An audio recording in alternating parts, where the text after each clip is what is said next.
TMT.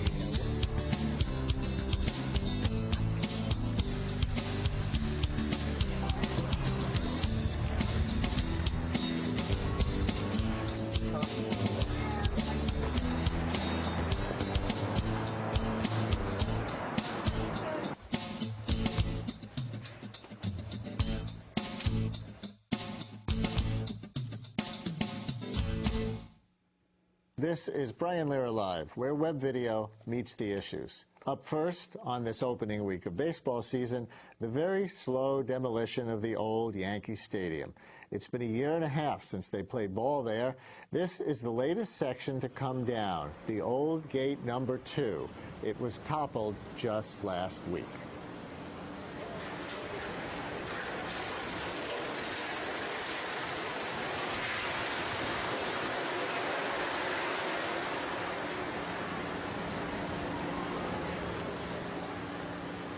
That scene is now immortalized on historyoftheyankees.com.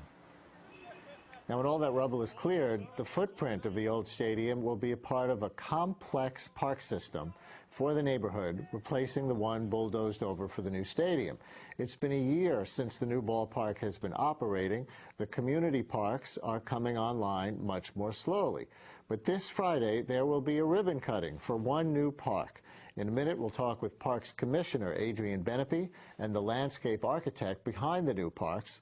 And also tonight, net neutrality. No, that's not when you're indifferent to basketball. It's about who controls the internet. The courts have just dealt the FCC a major setback in favor of a big service provider, Comcast. And speaking of the digital future, tonight we'll imagine a whole new business model for publishing and find out where the iPad fits in. All this, of course, plus our online video picks of the week, including the opposite of wilding. Okay, let's go. So we are on our way to a big pillow fight in Union Square. Excuse me. Ladies, sorry. So let's go check this out. Are you excited? I'm there. You may remember that the new Yankee Stadium was built on the site of a large park. The city was required by law to replace the co-opted parkland, located in one of the poorest areas of the city.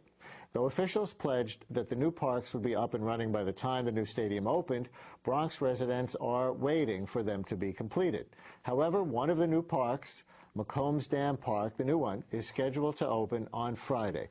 Here to take us on a tour of the 4 new parks, our New York City Parks Commissioner, Adrian Benepe, and Tom Balsley, who runs the landscape architecture firm that designed them. Welcome to both of you. Thank you very much for coming in. And let's just do some of this visual tour first. So let's go right to our first image. And Commissioner, why don't you tell us what we're looking at here? There it is. This is a map of the overall project. Well, there you can see the at the top of the new Yankee Stadium, just below that, where it says Garage A. That's the Macomb's Dam Park and the Joe Yancey Field, which will be the track and field. That's the part that will open tomorrow. Just to the right of that, you can see the new Heritage Field, which will be 3 natural grass baseball fields sitting in the footprint of the old Yankee Stadium with a lot of sort of historic references to the old Yankee Stadium. If you go swing down to the bottom left-hand corner, you can see something that says Mill Pond Park. That's actually the biggest of all the 3 park segments.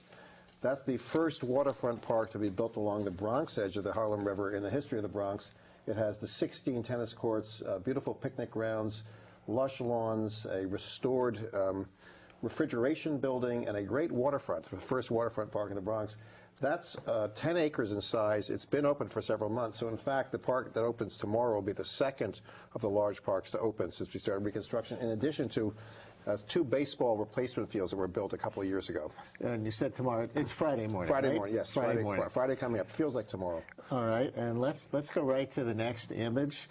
This is going to show us a rooftop, Rupert Place and Heritage Field. Tom, tell us, this is, of course, a closer view of some of what we saw in the wide shot. So first, give us our bearings here. Where's the new Yankee Stadium in relation to this? Yankee Stadium is just to the top of the slide, off the slide, but just to the top. Mm-hmm. And you'll see the running track. I think everyone can recognize the running track. That's the track that's part of the Macomb's Dam Park.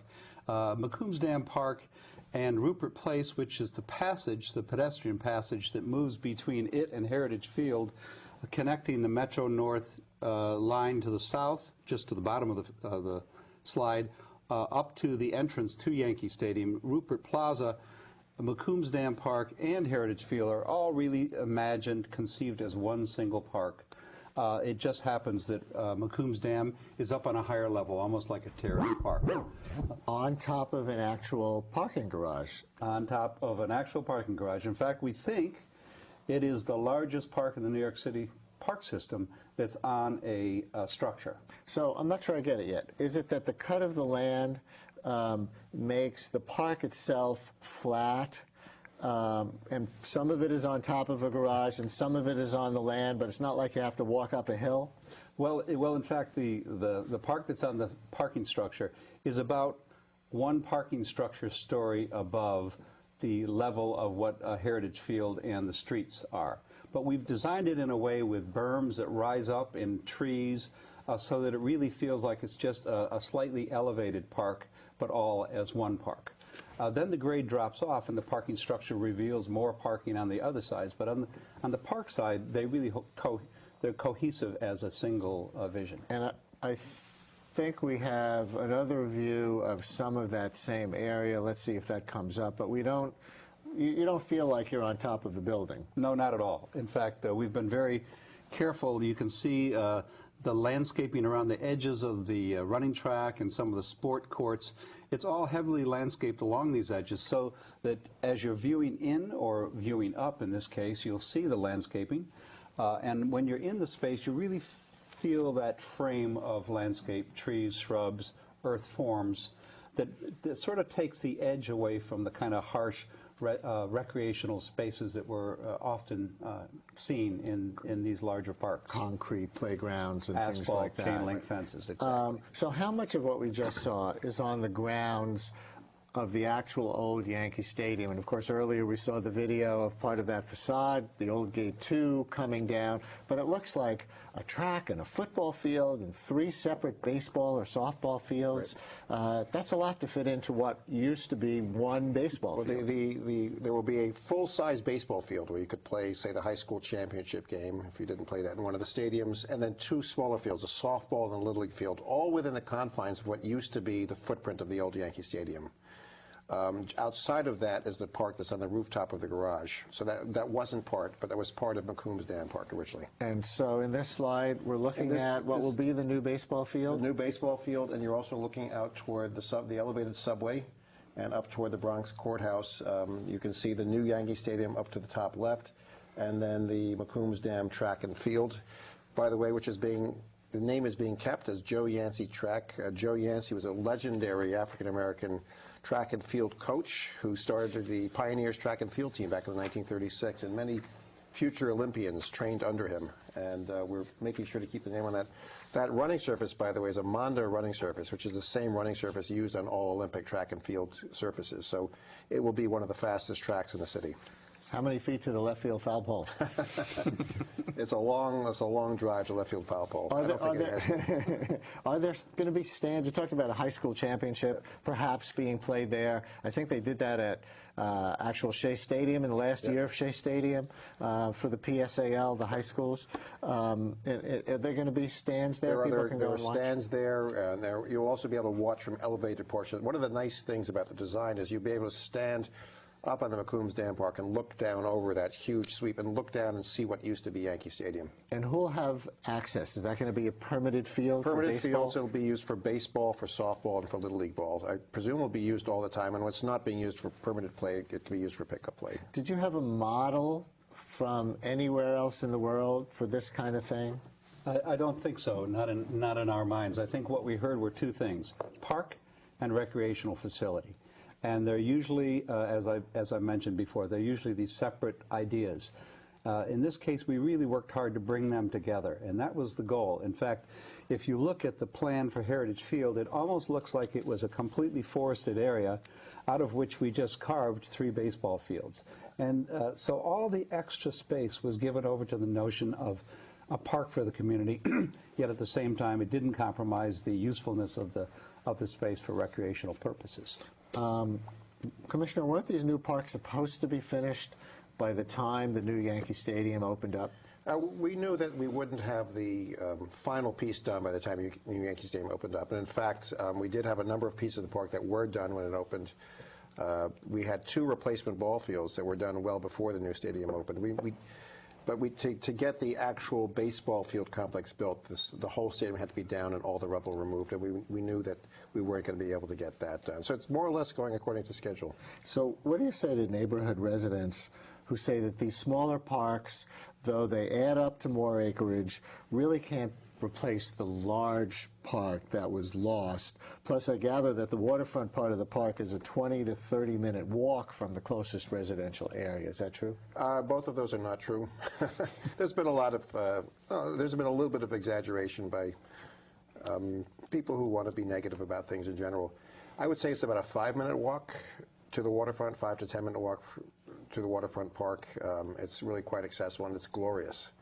The new configuration of parks is almost 20 acres of parkland, which makes it bigger than the Great Lawn Complex. It makes it one of the bigger park complexes in the Bronx, particularly in the South Bronx, and it's state-of-the-art spectacular. I think what I would say is that most of the neighbors seem to be pretty happy with what's coming up. And we are now looking at, now this is part of what's going to be by the river? This is This is by the river. This is Mill Pond Park. this is the tennis courts that you see, and then you see Right, in the foreground on the bottom, that's a string of tennis courts, right? That's right. It's a whole field of tennis courts. I've forgotten how many. 16 tennis courts. 16. Yep. And beyond that, Those are you're seeing public tennis courts. They are. City tennis permit will get you on there. Yep. And then they will be, as the old tennis courts were in the past, they'll be bubbled over in the winter. And So what's even better here is a retractable dome, then. Yankee Stadium doesn't even have that. not quite retractable, a deflatable dome. And what were you going to say? You were going to add Yeah, in addition to the tennis courts, there are some very nice passive recreation areas along the Bronx River, and I suspect it will become a major destination. It's the other thing it has that many parks lack is parking. You'll be able to come and park there and go use the park. So I expect it will be not just for the neighborhood, but a destination park for the Bronx. Another criticism that I've heard is that it will be a lot of this right next to the major Deegan or in and around parkway areas with a lot of exhaust fumes and exposure to pollutants in an area that has a high asthma rate. Yeah, again, I think that's a non-issue. The great parks of New York City are right next to highways. Riverside Park, Hudson River Park, Brooklyn Bridge Park. That's just the nature of the city that we live in. If you're going to, a park is going to be near a street or a highway someplace. So the idea that this is any more polluted than the other park is simply not true. Did you take that into account when you were designing, working as unobtrusively as possible, you know, for the people who would be using the park with respect to the highways going by? Certainly, where we located activities as well as the planting strategies for the park, heavily planted along those edges. Trees can't really mitigate sound, but it psychologically gives you this sense of separation from those vehicular activities. So it will be loud. It will always be loud, as Commissioner Benepe said. These great parks always have within earshot the sound of traffic, be it from a highway or a local street. But we as New Yorkers have accepted that as part of the park experience, and it doesn't in any way detract from that experience. Tell us more about the process of designing this. How did you go about it? Which park? The Mill Pond Park? Well, the whole thing. Well, it really, in the back of our minds, we had to think about what it was that we were compensating for. The loss of park space is a very, to be taken very seriously. So we wanted to make sure that there was the right mix of park spaces, so, if you will, a very diverse palette of park experiences that would be offered to the Bronx and to this community. From the waterfront park and walks along the water and play areas down there and educational and interpretive areas and tennis courts, all the way up to the running track and the ball fields, and Rupert Place, which is going to have a wonderful walk through it, a sort of a walk of fame, if you will, in which we, in many ways, tell the history of this wonderful place and all that took place there. And it wasn't just Yankee baseball; it was a lot of other memorable activities. So it all we wanted it to all come together as a very diverse park opportunity for anyone who could choose one day and one another. Considering the changing population of the city, is there any soccer in the complex? Well, of course, there's soccer within the running track. I think That's that a soccer field within the running track. Soccer, Or football, or whatever you like. Yeah, exactly. The beauty of synthetic turf is that you can play whatever sports you like all winter long, all I summer can bring my long. lacrosse friends up there. Lacrosse, rugby, whatever you'd like to play. You mentioned Yancey, after whom this is named. People may go there once this is all open and think, oh, they misspelled Yankee. But tell us more. Who was Mr. Yancey? Joe Yancey, who died a little bit over, just about 20 years ago, co-founded the New York Pioneers Track and Field Club, which was an interracial track and field club where he promoted people of different races and ethnic backgrounds running together. And he coached literally thousands of people. The Bronx Borough Commissioner, Hector Aponte, made a special appeal to me. He said, you know, we're going to keep Joe Yancey's name on there, right, because he coached me.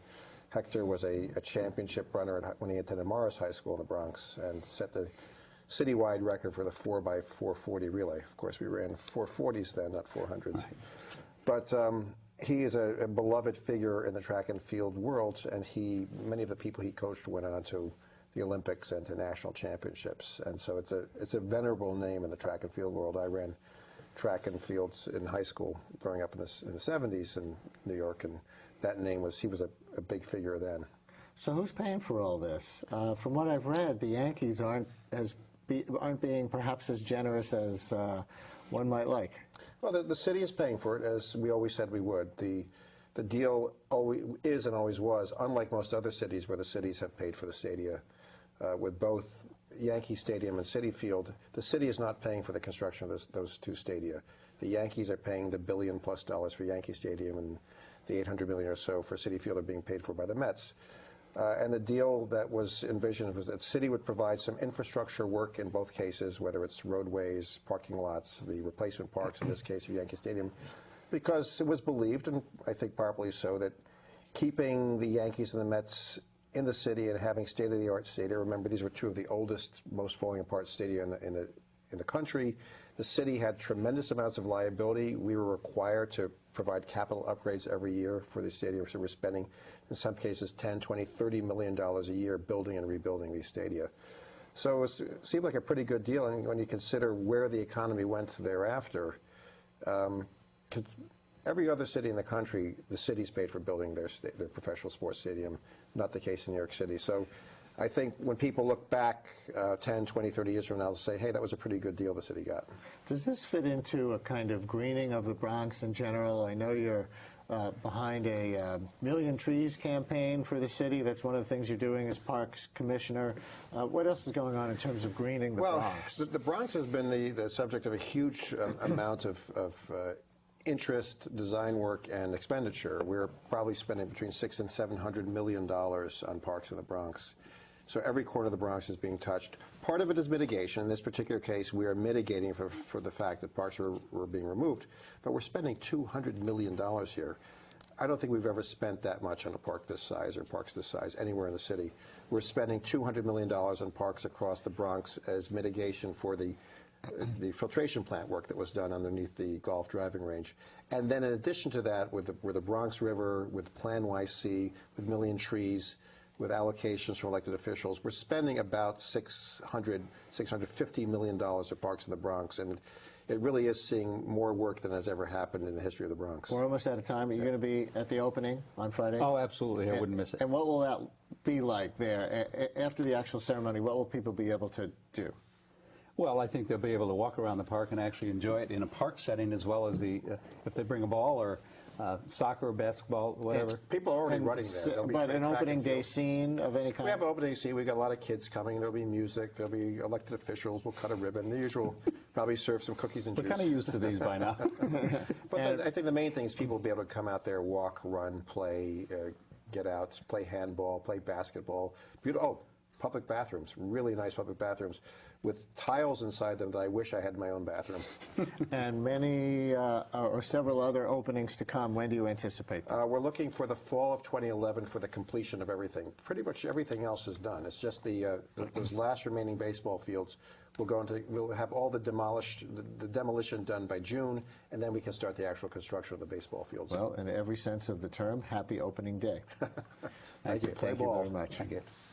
It's Brian Lehrer Live. Here are this week's online video picks.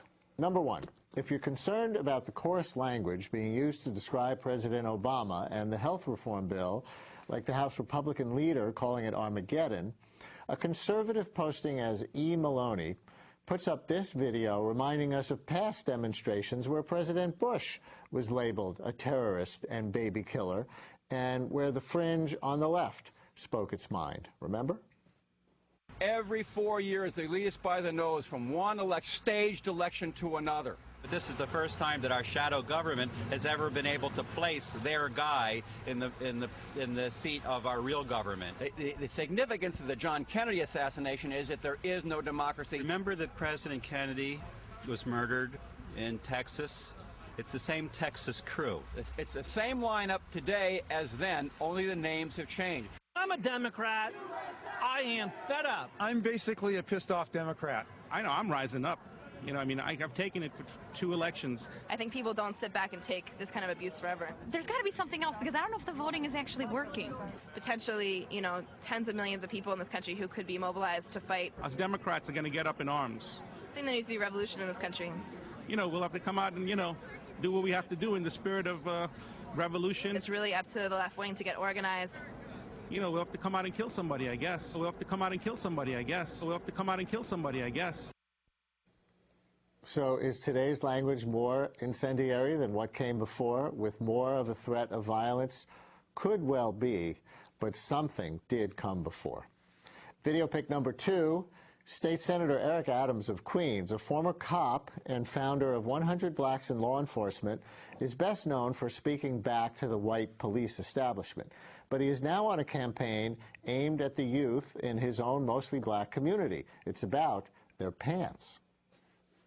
We see this insidious spectacle among some of our young people whenever they walk down the street with their pants sagging. This is not a fashion trend. It is unkept and unnecessary.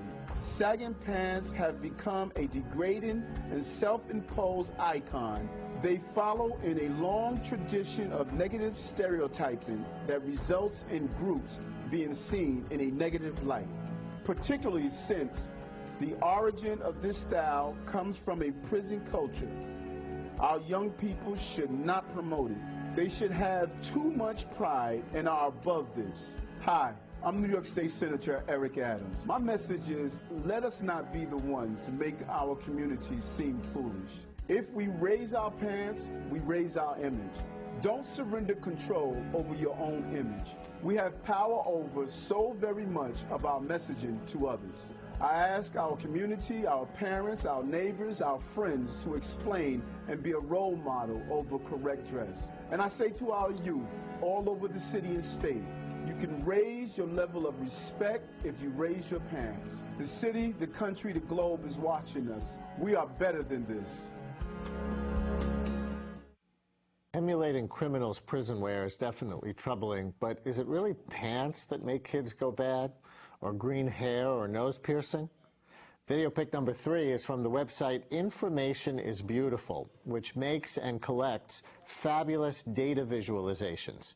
This one shows the scientific evidence for the usefulness of vitamins and other supplements for specific diseases, expressed as colorful bubbles. The higher up the bubble is, the better the evidence for effectiveness for a certain disease. You'll see they created a worth it line about halfway down, and the bigger the bubble, the more public interest in the supplement. For example, this big bubble for green tea above the worth it line. A lot of people use green tea, big bubble. That means lots of people drink green tea, and there is some evidence that it might help with cholesterol. The green tea bubble below the worth it line is for cancer, evidence not as good. Video pick number 4 is from Google's Model Your Own Town contest. The best 3D virtual diorama will earn a $10,000 prize for local schools. Here are some finalists, and you'll see that they come from all over the world.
You can vote on Google for your favorite model town until May 1st.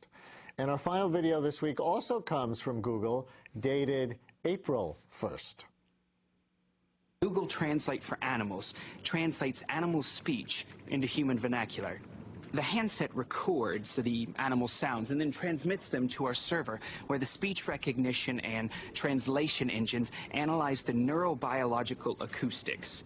The voice recognition software then checks itself against the millions of sounds in our animal linguistic database and produces a translation in plain English. Let's see how Google Translate for Animals works. I activate the Translate app. As you can see, there's a large range of animals to choose from. I choose pig. Then I make a recording.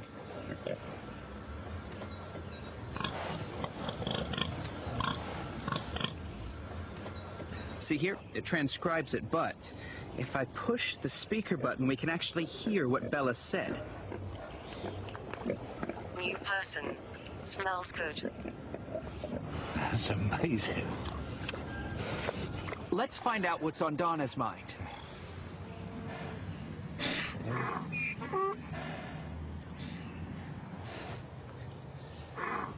Love you. How about that? So maybe you saw it. If not, would you have believed that on April Fool's Day? And those are this week's online video picks. This is Brian Lehrer Live, where web video meets the issues. Yesterday, the internet got a lot less free, or a lot more so, depending on your point of view. The U.S. Court of Appeals ruled that the cable giant Comcast was within its rights to slow, even block, certain internet traffic on its network while letting other traffic flow freely. This is a big deal because that kind of gatekeeping goes against the current practice of net neutrality, where all comers to the net get the same speed of service at the same price and nobody gets shut out. Comcast is celebrating, and probably Verizon and AT&T too, because the court ruling is a blow to the FCC's power to regulate them. Basically, the court said the Federal Communications Commission has almost no jurisdiction over the internet. Of course, advocates of net neutrality are upset, from small startups to Google and Amazon, which don't want the likes of Comcast controlling their pipelines to the public. The media reform group Free Press is particularly disappointed. They brought the original complaint against Comcast. Their program director, Timothy Carr, joins us now. Welcome to the program. Thank you. And just to put yourself into context a little bit for our viewers, tell us a little bit more about your organization and what you do. Sure. Free Press is the nation's largest media reform group. We're a not-for-profit that actually works to engage people in the public policies debates around communications. So this includes the internet, it includes public broadcasting, public media. We're looking at the current crisis in journalism and trying to figure out ways to solve that. Now, I am the campaign director at Free Press, which means that I run a lot of our campaigns outside of Washington to try to engage the public in issues that you've noted are somewhat complex. So your job is to try to get our viewers and everybody else really upset about this court ruling, which probably the vast majority don't even understand. Well, that's exactly my work, is for people to understand what's happening in Washington, D.C. What seems very arcane and technical to a lot of people actually hits people where we all live and work. I mean, there are millions of Americans who use the internet every day in every way, and the beauty of the internet is it was built upon this open architecture, which effectively allows us to connect to anyone else online. And that is a somewhat revolutionary idea. All of the prior media models really were predicated on a gatekeeper deciding what content you get to choose from, when you get to watch it, and things like that. The internet of the last 20 years was built around this openness idea of net neutrality that allowed anybody to go online, to blog, to create a video, to put it up on YouTube, and have a potential audience of millions. So we can imagine a parade of horribles here, which would include political censorship. If Comcast or some other internet service provider felt that it was not in their political interest to have some website accessible as freely as some other website. We can imagine a fee structure where corporate sites were much faster loading onto our computers because the corporations were able to pay a fee for that kind of expedited access. Those are the kinds of things they're ultimately worried about? Well, political censorship is a possibility. Certainly, there is no structure to protect against that. But what we're really concerned about is a form of economic censorship that allows these companies. So now, the Internet is not owned by Comcast. The Internet is a large network of networks that's owned by government and private entities that are all connected. Comcast merely connects people at the very end of this network. And what this ruling says is that basically any content that comes across that network, they can do whatever they wish with. Now, political censorship is a potential threat, clearly, but economic censorship is a real issue here, where Comcast will say, rather than searching on Google, you know, we would rather push you to this other search engine, Comcast search engine, and they can discriminate in a way that takes this fundamental choice of our media experience away from consumers and puts them back in the hands of this handful of powerful phone and cable companies that control access to broadband for most Americans. So you want the government to say, you may not do that? We want the government to have a role in protecting consumer rights on the Internet. The Internet is the future of all media.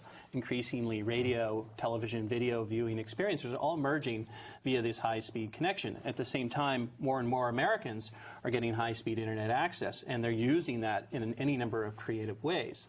It's not just a business. It's not just an entertainment. In many ways, it's a fundamental infrastructure, a social infrastructure for the 21st century.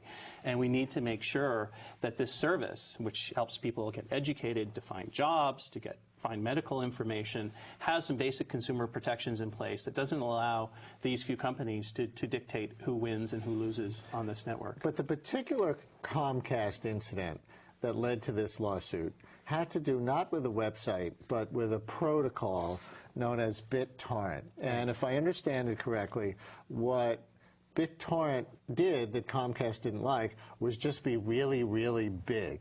It was taking so much bandwidth when people were downloading videos and other things on BitTorrent that Comcast was afraid that it would slow down everything else if they didn't, to some degree, restrict it.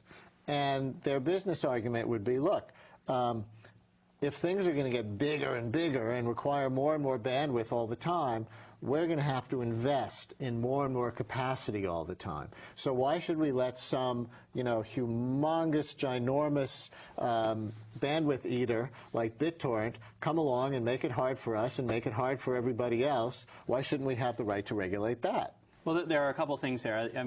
You've basically stated Comcast's argument for blocking BitTorrent. That it's too big. But there's another issue there. Comcast is also in the business of providing people with connection to video. They sell cable television services. People pay $40 a month for that. They also pay $40 a month for their high-speed Internet connection. Increasingly, people are using BitTorrent and other file-sharing applications to share video. And we can envision a future where people will take more control over their high-speed Internet connection. They'll actually start watching television via the Internet. Comcast doesn't like that. And so Comcast made this argument about scarcity as a rationale for them to manage networks more aggressively. Now, the other issue there is about cost. Now, Comcast is not going broke in the business of providing high-speed Internet services to people. We've looked at a number of financial analysts of the industry, and in general, Comcast makes a 50 to 80% profit margin. What they charge consumers $40 for a high-speed Internet connection, it only costs them $8 to provide. So the demand amongst consumers is for more bandwidth, and Comcast is reluctant to provide the supply to keep up with the marketplace. Has the FCC now, as a result of this case, lost control of the Internet? Well, they have lost control of the ability to protect consumer rights over the Internet. And this is a big issue, and it's not only this issue about Comcast and controlling BitTorrent, but what this court decision has done is taken away the FCC's ability to do a whole range of things. Last month, for example, the chairman of the FCC, Julius Genachowski, released the National Broadband Plan. we have a problem in the United States is that we've fallen behind other developed countries in terms of access and price and speeds to a point where we're no longer internationally competitive in that realm. The National Broadband Plan, part of the economic stimulus package, was intended to let us catch up. Congress and the President tasked the FCC to create a policy plan that would allow more Americans to get online to high-speed internet. And the ruling about Comcast and BitTorrent? The Circuit Court decision basically puts their authority into question there. In many ways, it takes the FCC's authority to do even that. So we're not only talking about losing protections of the open internet, but we're also losing the ability of a government agency to help facilitate universal access, to help bring more competition into marketplaces where there are very few choices for broadband access. So this is a ruling that, you know, if you were looking at the environmental sector, it would be like taking away the authority of the EPA to govern large polluting industries. So it is, for people like me and people who care about the internet and the future of the internet, this has very, very broad-ranging ramifications. But the court didn't say it's unconstitutional. The court just said Congress did not actually pass a law that authorizes the Federal Communications Commission to have this regulatory power, so Congress could go back and pass such a law. Well, this is where it gets a little complicated. And if it hasn't been complicated enough, it gets even more complicated when you talk about Congress did pass a law in 1996 that classified broadband as Title II, which is a classification that gives the FCC authority to govern it. They knew about broadband in 1996? Well, believe it or not, and they knew it was coming. And and what has happened under the Bush era FCCs is that they've actually taken that classification away and put it under another entity, which basically stripped the FCC of this power. So what we're working on at Free Press, and what we're hoping that the new commissioner, the new Chairman Janikowski at the FCC will do, is reclassify, to take this definition for broadband authority, which is now under something called Title I, and put it back under Title II, which will return that authority to the FCC and allow us to have a cop on the beach, a consumer watchdog over the internet. So one corporate giant, Comcast, was enabled by this suit.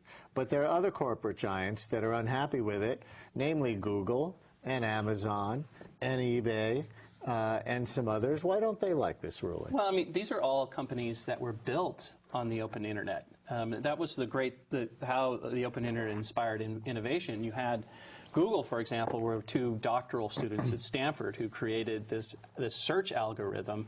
They put it up on the internet, and by virtue of its popularity, by virtue of its success, it rose to the top. They didn't need to bribe AT&T or pay money to an internet service provider to say, hey, anytime somebody searches, here, we'll pay you this money, you've got to steer them to Google. Because of this open network, it created this level playing field where a marketplace of ideas, the best ideas could rise to the top. So most of those companies that support net neutrality are companies that were actually successful because of net neutrality. And this decision that takes that out, you know, it imperils the next Google. The next great idea to come along will now face a internet network where it is uncertain that its ideal will rise on its own merits. Or maybe it also makes it harder for Google to compete with Comcast, which maybe they don't do directly right now, but maybe they want to use their YouTube platform, which Google owns, or some other platform to start streaming a lot of video of their own that might actually compete with the cable television service that Comcast provides, and they want to have an open internet to do that. Well, I don't deny that Google has its own financial interest in an open internet. Fortunately, the public interest, the interests that we at Free Press represent, are in alignment with this idea. Google's basic idea is we need to get everybody online and make information available.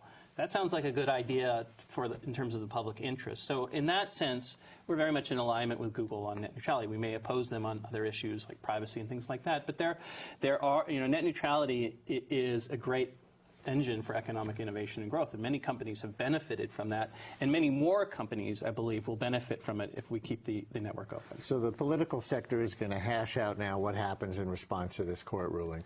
Just give me the big picture future as you see it. Is it going to be, you know, a battle on the turf of corporate giants of various kinds and we as regular users of the wonderful open internet that we have come to so love and, you know, so depend on, are we going to get trampled in this? Well, I mean, people have talked about 3 possible courses of action. One is for FCC to appeal and for this decision to go to the Supreme Court.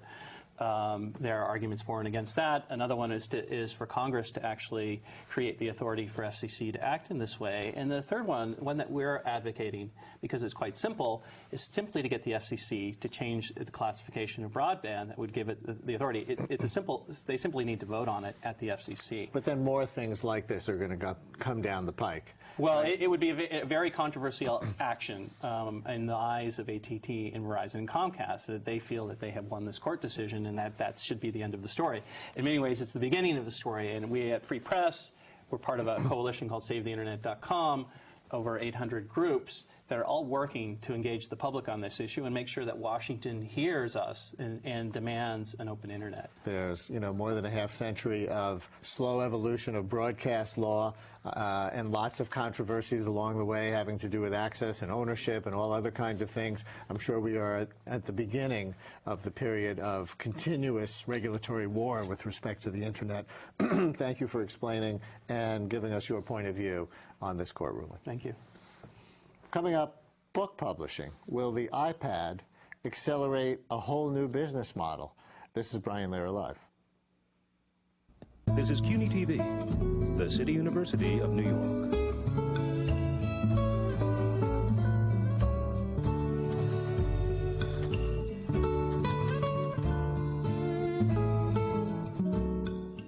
Did you know that there are 8 national parks in New York City? There are also 8 parking spaces in New York City. But that's something else.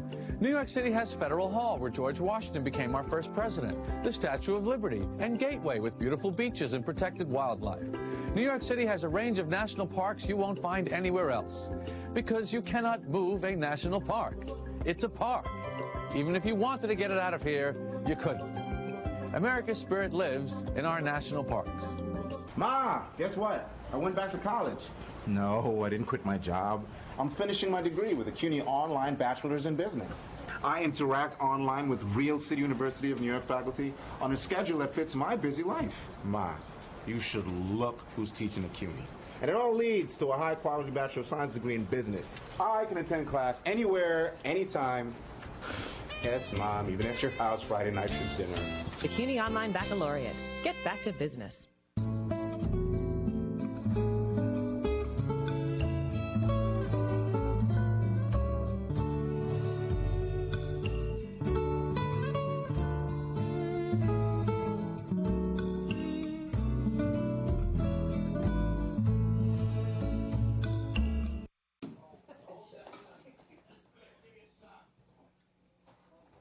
This is Brian Lehrer Live, where web video meets the issues. Can the iPad save publishing, or at least authors?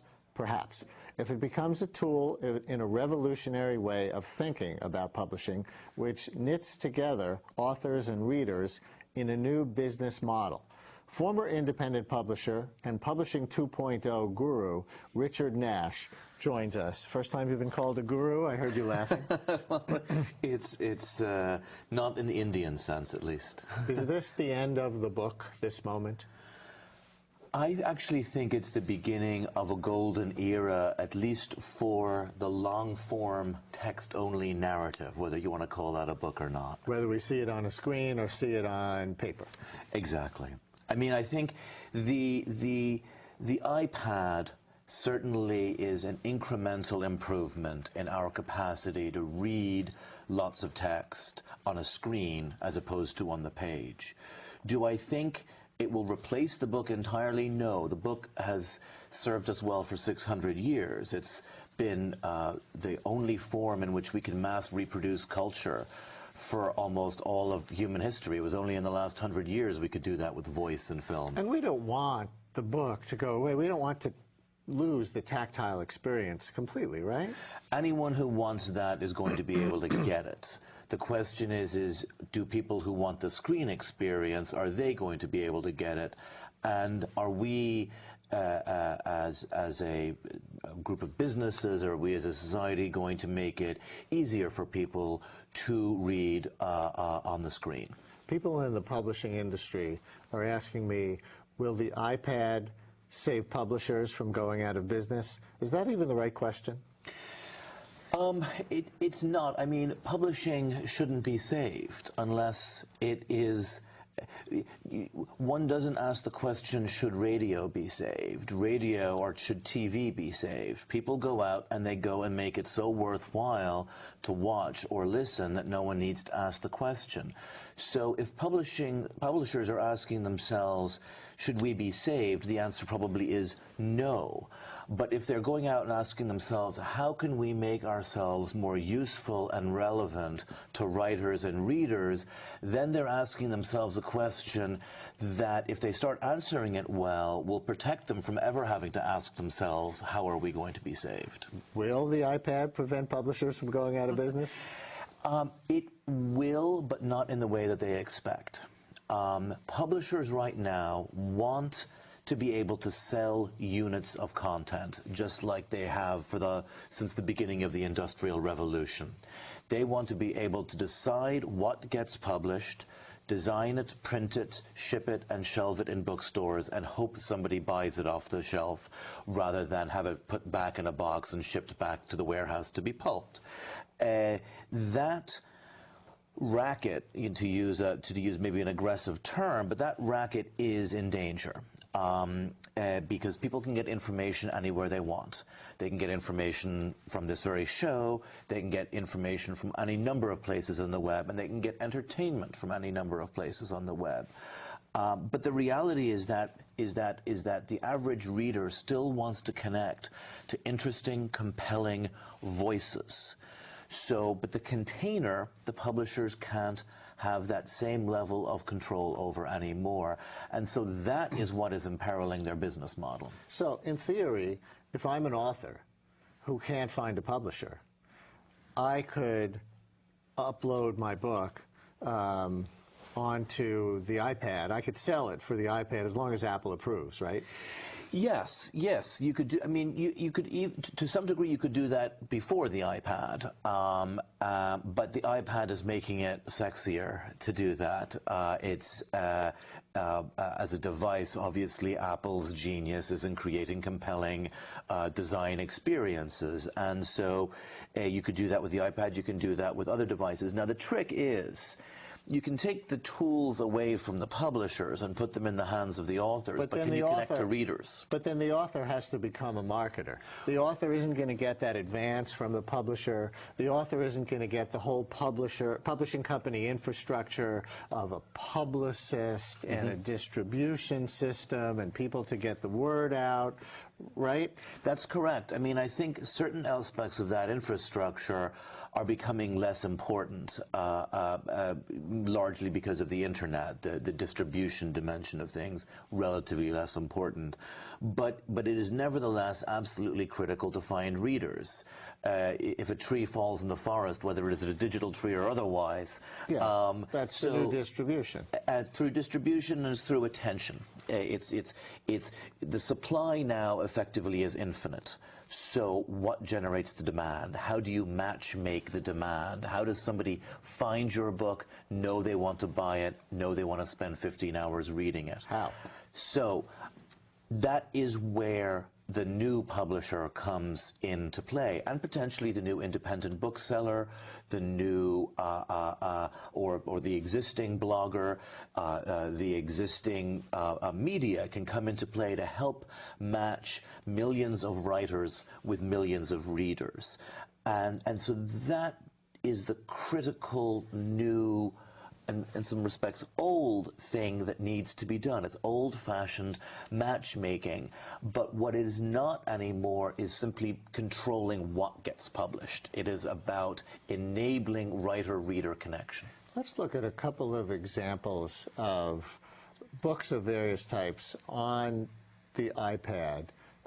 Is this going to be the textbook first or Marvel? Okay, so this is a video imagining an iPad textbook application. It comes from CourseSmart, which is an online textbook marketplace. You're invited on a trip in the not-so-distant future. And let's say you're a student who, of course, has to study. Well, this is you opening your backpack. And these are all your textbooks for the semester on your personal tablet. So, let's say you're studying for physics. Choose how you want to view it, and then presto.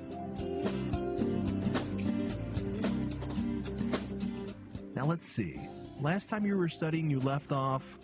here it is. Bookmarks make finding the page neat a snap. Physics, on the other hand, not so easy. Which is why you'll be glad to have the ability to take a few notes.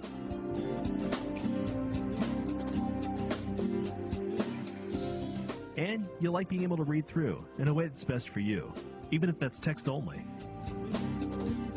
As you're reading through, let's say you need to know more about the conduction of heat.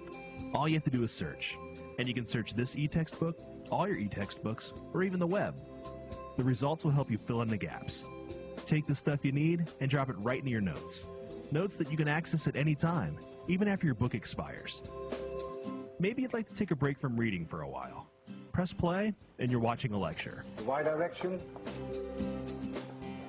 the X direction. So we can say right off the bat, this is one advantage of the iPad over the Kindle. The Kindle is text only. The iPad can have this amazing, colorful, interactive book. Absolutely, yeah. I mean, the iPad is a significant step forward in terms of the capacity to do color and audio, and also to be more than just a thing for reading books. And has anybody actually designed a textbook like that yet? All the companies are working very aggressively to try to do this, and in fact Apple was in discussions with the textbook companies long before they were in discussions with the consumer book companies, based on both on the iPhone itself they were looking at, and also because the education marketplace has always been big for Apple. But at the end of that video it said your textbook will expire. Well, here's the big thing with textbooks is that it's the aftermarket. The textbook publishers basically operate on 3-year cycles. The first year, everybody buys the book. The next year, half the people buy the book from the previous year's class, and the following year, almost all the people buy the book from the previous year's class, so they have to knock out another edition to make sure everybody's buying the book all over again. And what digital textbooks offer the promise of is basically being able to change the content a little bit every year to prevent people from buying used textbooks. So here's one other example, very different. You're going to see Jenny Jardin on Boing Boing showing us a Marvel comic for the iPad. Let's try Iron Man with Warren Ellis.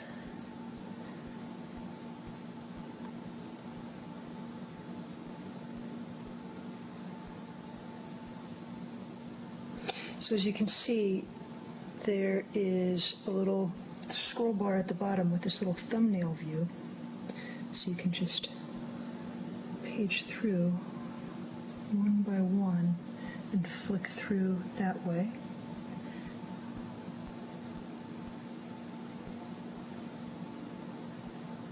Or, if you want, we can go frame by frame. You have these really nice transitions. I kind of like the novelty of being able to read comics that way. So the surprise isn't spoiled by seeing the next frame ahead of time. It makes the experience feel more like watching a film. But not everybody likes that, so you can also just page through that way. You know what? Flicking through that feels really, really nice. So that was interesting, but, you know, I'm not interested in being, oh wow, about any company's product or pushing any particular thing.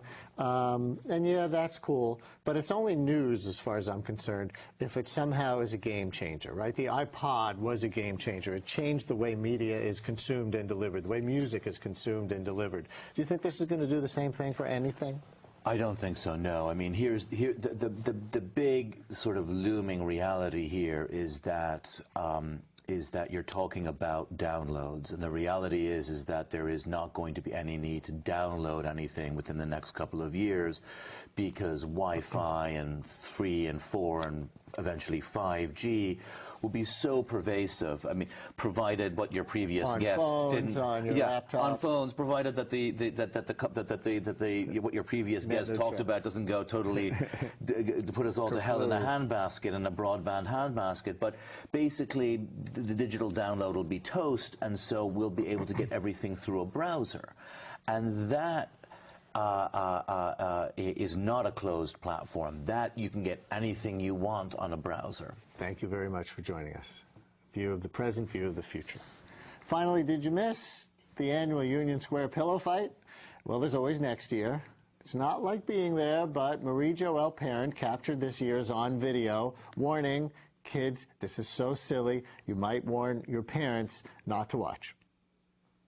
Okay, let's go. So we are on our way to a big pillow fight in Union Square. Excuse me. Lady, sorry. So let's go check this out. Are you excited? I'm there.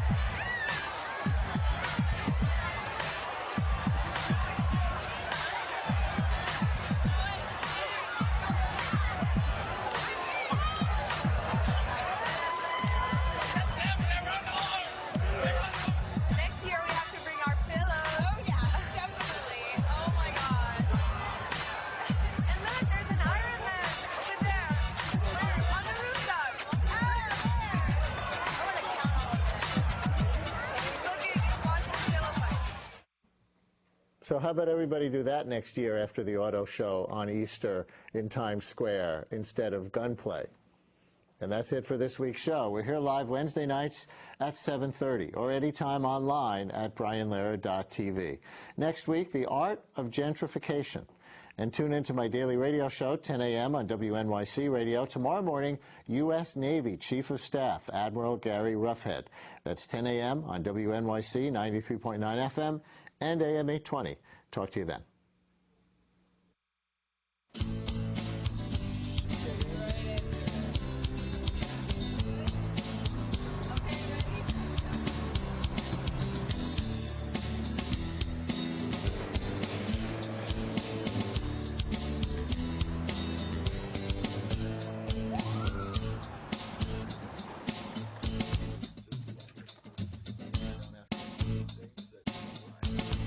One of the things I